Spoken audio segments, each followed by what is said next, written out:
Hi అండి. అందరికీ good morning. ఈరోజు ఉదయాన్నే మావాడు జోకులతో నవ్విపిస్తా ఉన్నాడండి కూర్చొని. 6:30కి లేపి ఎగ్జామ్ ఉంది చదువుకోరా అంటే ఇంక డాన్స్‌లేస్తూ అటు ఇటు నవ్విపిస్తున్నాడనమాట. ఒక్కొక్కసారి అలాగే చేస్తాడు. ఇంక నేనైతే ఇంకా వంట దగ్గరికైతే వచ్చానండి. ఇవాళ పొద్దున్నే డ్యూటీ ఉందనమాట. ఇంక జ్యూస్ అయితే వేసుకొని ఇద్దరు తాగేశారు. ఇంకా తండ్రి కొడుకులు కాస్తాను. ఇంకొన్ని ఉంచితే ఇంకా నేను తాగేసి ఇంకా కర్రీ అయితే చేస్తున్నాననమాట. ఈరోజైతే సాంబార్ అయితే చేస్తున్నానండి. కూరగాయలన్నీ నిన్ననే తీసుకొచ్చారనమాట.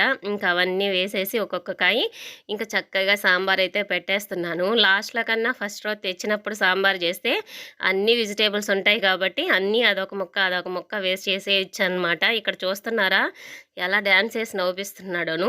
ఇలా ఉంటదండి మావాడు ఉదయాన్నేను. ఇంక ఇలాగైతే కర్రీ అయితే చేసేస్తున్నాను. టిఫిన్‌కైతే దోస పిండి అయితే వేసేసున్నానండి. ఇంకా అన్నం అయితే వంచి పక్కన పెట్టేశాను. ఇంక వాడిని చదవమంటే వేస్తున్నాడు కదా! ఈ కర్రీ అక్కడ పెట్టేసి ఇంక వాడి దగ్గరికెళ్ళి కాసేపు కూర్చుంటే ఇంక చదివేస్తాడు. నిన్నటి పచ్చడైతే ఉందండి.